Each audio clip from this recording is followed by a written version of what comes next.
சபாஷ் காவேரி கையை கொடுங்க அப்படிங்கிற மாதிரி இன்னைக்கு டைலாக்ஸ் ரைட்டருக்கு அவ்வளோ பெரிய பாராட்டுக்கள். ஒவ்வொரு பாயிண்ட்ஸுமே வந்து அப்படியே ஒரு பெண்ணுடைய மன ஓட்டத்தை தெளிவாக தெளிச்சிருக்கார். உண்மையுமே சொல்கிறேன். ஹலோ வியூவர்ஸ், நாங்கள்கிட்ட லக்ஷ்மி, நீங்கள் பார்த்துருக்க 0 லக்ஷ்மி.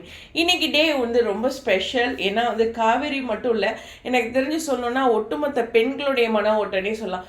ஒரு ஆண் நினைச்சா ஒரு வாழ்க்கையே தொடங்கலாம். அவங்களுடைய ஓட்டத்தில் மட்டுமே, அவங்களுடைய பிரதிபலிப்பில் மட்டுமே இன்றைக்கும் நிறைய ஒரு பெண்களுடைய வாழ்க்கை இருக்குது. நம்ம நினைக்கிற எந்த ஒரு விஷயமும் அப்படிங்கிறது அந்த வாழ்க்கையை பொறுத்தவரையிலும் கிடையவே கிடையாதுங்கிறதுல நான் ஸ்ட்ராங்காக இருக்கேன். ஏன்னா 99% உங்களுக்காக சொல்கிறேன்.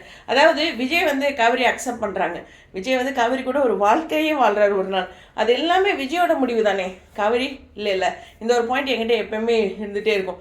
நல்லா யோசிச்சு பாருங்கள். விஜய் வந்து அந்த லவ் ப்ரப்போஸ் பர்த்டே இதுக்கு முன்னாடி வந்து நான் விஜய்க்கு எதிராக நிறைய விஷயங்கள் பேசியிருக்கேன். அதில் ரொம்ப முக்கியமான பாயிண்ட், நீங்களுமே பேசின அந்த பாயிண்ட் இன்றைக்கி காவேரி ரொம்ப முக்கியமாக பண்ணது என்னென்னா, என்ன வேணாலும் இருக்கட்டும், இந்த 1 இயர் கான்ட்ராக்ட் எல்லாமே விடுங்க.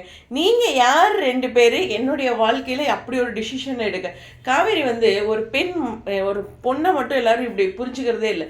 ஆண்களை விட பெண்கள் வந்து சில விஷயங்கள் ரொம்ப தெளிவாக இருப்பாங்க. அதாவது ஒரு லவ் பண்ணியிருந்துருக்கலாம், ஆனால் அந்த வாழ்க்கையை துவங்குறோம் அப்படின்னு இந்த பக்கம் வந்தோடனே அந்த லவ்வை வந்து ஒரு பாயிண்ட் கூட நினைக்க மாட்டாங்கங்க. இன்றைக்கி விஜய் கூட வெண்ணிலாவை கூட்டிகிட்டு வந்து வைக்கிறார்ல, அதில் ஏதோ ஒரு இது இருக்குது. ஓகேவா, காதல்ங்கிறத விட ஏதோ ஒன்று இருக்குது. ஆனால் ஒரு பெண் வந்து அந்த இடத்துல நிவீனை கூட்டிகிட்டு வரும்போது 0.001% கூட எதுவுமே இருக்காது. மனசில் ஒரு துளி எண்ணங்கள் கூட இல்லாமல் ஓகே அவர் நல்லா இருக்கட்டும் அப்படிங்கிறதுக்காக கொண்டு வந்து வைப்பாங்க. ஆனால் கொண்டு வந்து யாரும் வைக்க மாட்டாங்க சொல்கிறேன். ஓகேவா, ஸோ ரொம்ப முக்கியமான பாயிண்ட், நீங்கள் 2 பேர் யார் அந்த டிசிஷன் எடுத்தது. அதில் வந்து எனக்கு கோவம் இருக்கே அப்படிங்கும்போது விஜய் சாதாரணமாக அந்த சாரி எப்படி அன்றைக்கி ஒரு பாயிண்ட் ரொம்ப தெளிவாக சொல்லிட்டு இருக்காங்க. இன்றைக்குமே விஜய் மட்டுமே கண்ண மூடிட்டு சப்போர்ட் பண்ணாதீங்க, நிஜ வாழ்க்கையிலையும் நீங்கள் அப்படி பண்ணிடுவீங்கிறதுக்காக தான் நான் சொல்கிறேன்.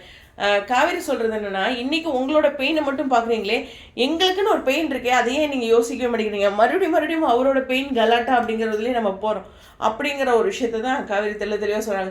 விஜய் ஒரு பக்கம் அஃப்கோர்ஸ் ரொம்ப முக்கியமாக அவரோட மனதோட பிரதிபலிப்பை ஒரு ஆண் வந்து அதிகமாக சொல்கிறது ரொம்ப ரேராக இருக்கும் அந்த சீரியலை பொறுத்தவரையிலும். அப்படி ஒரு விஷயத்த டைலாக் ரைட்டர் அற்புதமாக பண்ணியிருந்தார். அவருடைய காதல் எப்போ வந்துச்சு, என்ன ஏது அப்படிங்கிறது சொன்னாங்க. ஆனால் அதை விட முக்கியமான விஷயம், அந்த இடத்துல காவேரியோட ரியாக்ஷன். அதாவது அவர் ரொம்ப எமோஷனலாக இருக்கும்போது இவங்க ஒரு விளையாட்டாக பண்ணிகிட்டு இருப்பாங்க. எஸ், உங்களுக்கு மட்டும் வந்தால் ரத்தம், மற்றவங்களுக்குலாம் வந்து தக்காளி சட்னி அந்த மொமெண்ட்டு. ஏன் அப்படின்னா, கண்டிப்பாக நானும் ஒரு வாழ்க்கை வாழ்கிறோம், அந்த இடத்துல தாலி கட்டிட்டோம். விஜய் முன்னாடி டயலாக்ஸும் அப்படி கொடுத்துருக்காங்க. அது நானுமே நிறைய இடங்களில் குறிப்பிட்டிருக்கேன். என்ன இப்படி தாத்தா பட்டிக்கிட்டு இருக்கேன், அப்படி இங்கேயே ஒட்டிக்கலாம்னு நினச்சிட்டு இருக்கிறியா, அவ்வளோதான் 1 இயர் முடிஞ்சோடனே போயிட்டே இருக்கணும் அப்படின்னு விஜய் சொல்லியிருக்கிற டைலாக் எனக்கு நல்லா ஞாபகம் இருக்குது. உங்களுக்குமே ஞாபகம் இருக்கும். அப்படி ஒரு விஜயை நம்ம பார்த்துட்டு இவர் சேஞ்ச் ஆகிட்டாரு அப்படின்னாலும் அதை அவர் வாயை திறந்து ஓப்பனாகவும் சொல்லாமல், இந்த 1 இயர் கான்ட்ராக்டுக்கு ஒரு எண்டுமே போடாமல், அவங்க கான்ட்ராக்ட் பேப்பர் கிழிக்கிறதோ இல்லை எதுவுமே சொல்லாமல் அதை ஒரு பக்கம் வச்சுக்கிட்டு அதை வச்சுருந்து என்ன பண்ண போகிறோம், அதை வச்சுருந்து என்ன பண்ணுறோன்னு டைலாக்ஸை மட்டும் விட்டுட்டு இருந்தா எல்லாருமே வாயை திறந்து பேசாமல் மனசோட இதை புரிஞ்சுக்கிட்டு வாழ்கிறதுக்கு சுவாமி ரியல் லைஃப்பில் வேணால் ஓகே, ஆனால் சீரியலில் முடியவே முடியாது. ஏன்னா அதை நம்ம எல்லா பாயிண்ட்டும் கவனிச்சிட்ருக்குறோம். ஓகேவா, ஸோ ரொம்ப முக்கியமான பாயிண்ட்டாக இன்றைக்கி நான் பார்க்குறேன். உண்மையுமே சொல்லணும்னா காவேரி வந்து ஒரு தாலி கட்டிட்டு அந்த விருப்பத்துலேயும் இருக்காங்க. பட் அதை அந்த பொண்ணால் சொல்லவும் முடியல. ஏன்னா அவர் திருப்பி இப்படி பேசிடுவார். அப்படி ஒரு விஜயம் நம்ம பார்த்துருக்கோம் அப்படின்ட்டு எக்கச்சக்கமான எனக்கு ரொம்ப பிடிச்சிருந்தது இன்றைக்கி காவேரியோடைய டைலாக்ஸ். பெண்களை பொறுத்தவரையிலும் சொல்கிறேங்க, நம்ம எதுவாக இருந்தாலும் கேட்டணும், அதை வந்து யோசிக்கவே கூடாது. இந்த வாழ்க்கை வந்து ஆண்களுக்கானது மட்டுமே கிடையாது, சமமான வாழ்க்கை. பெண்களுமே உரிமை எடுத்து பேசணும் அப்படிங்கிறது தான். இல்லை நம்ம இந்த ஸ்டேஜ் தான், நம்மளோட லெவல் இதுதான் அப்படின்ட்டு இது பண்ணவே கூடாது. ஃபைட் பண்ணிக்கிட்டே இருக்கணும் வாழ்க்கையில். கண்டிப்பாக பேசணும். பேசாமல் இருந்தால் இந்த யாரோ ஒருத்தர் பேசாமல் அமைதியாக போகிறதே மற்ற பெண்களுக்கு அது பாதிப்பாக இருக்குது. ரியல் லைஃப்லேயே சொல்கிறேன்.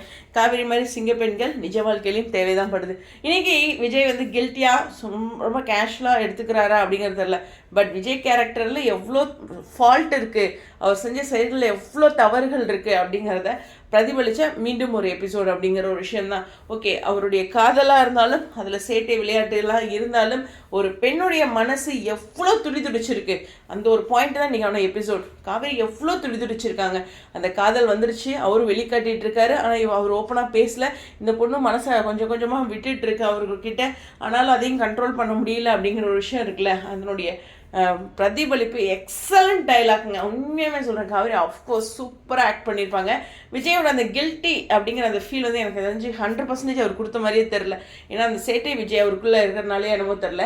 பட் ஆனால் கொஞ்சம் ஃபீல் பண்ணுறாரு, பட் 100% எனக்கு தெரில. அதை நான் ஷாராக என்னுடைய ஒப்பீனியனை சொல்கிறேன், அதுக்கு மன்னிச்சுக்கங்க. உங்களுக்கு எதிராக ஒரு சில விஷயங்கள் சொல்லும்போது உங்களுக்கு ஹர்ட் ஆகலாம் அப்படிங்கிறது தான். பட் காவேரி 200% உண்மையுமே ஒரு பெண்ணோட பிரதிபலிப்பு அப்படிங்கிறது தான். நான் எப்பவுமே பெண்ணுக்கு சப்போர்ட் பண்ணுவேன் அப்படிங்கிறத மீண்டும் பதிவு பண்ணி, இந்த விஷயம் விஜய் வந்து அந்த லவ்வை காட்டுறதுக்கு முன்னாடி வரைக்கும் நானும் அவரை இதே மாதிரி நிறைய இடங்களில் கேள்வி கேட்டிருக்கேன், கமெண்ட் செக்ஷன்லையுமே கேள்வி கேட்டிருக்கோம். அந்த காதல் வந்ததுக்கப்புறம் நம்ம அந்த காதலுக்குள்ளே போனாலும் விஜய் மேலே இருக்க அந்த கேள்விகள் எனக்குள்ளேயும் இருந்தது, உங்களுக்குள்ளேயும் இருந்தது.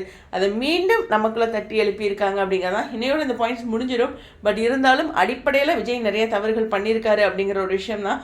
ஒரு பொண்ணை வச்சுட்டு அந்த பொண்ணு எவ்வளோ ஹர்ட் ஆகிருக்கு அப்படிங்கிறது. ஒரு வீட்டில் ஒரு செகண்டும் நம்ம ஒரிஜினலாக இருக்கிறோமா, இல்லை நம்மளோட லெவல் இதுதானா, ரொம்ப கஷ்டம். காவேரியோட அந்த மனதோட பிரதிபலிப்பு மீண்டும் மீண்டும் என்னால் அதை சொல்லிகிட்டே இருக்கணும்னு தோணுது. பட் இதுக்கப்புறம் சொன்னால் போர் அடிச்சிடும். அதனால் ஓகே, இதுக்கப்புறம் அம்மா வந்துட்டு ஏன்னா இவ்வளோ நேரம் காணாங்கும் போது எஸ், இதெல்லாம் கடந்து ஒரு காதல் இருக்குது. அவர் மேலே கோபங்கள் இருந்தாலும் எல்லாத்தோடைய வாழ்க்கையிலையும் சொல்கிறேன், நம்மளுடைய கணவருக்கு மேலேயுமே 1500 கோபம் இருக்கும். உட்கார்ந்தா 2 நாளைக்கு சொல்லலாம், எல்லாத்து வீட்லேயுமே இருக்கும். அதே மாதிரி மனைவி பற்றியும் அவங்க வீட்டில் இருக்கும். பட் அதெல்லாம் கடந்து ஒவ்வொருத்தர் மேலேயுமே நமக்கு ஒரு அன்பு இருக்குது.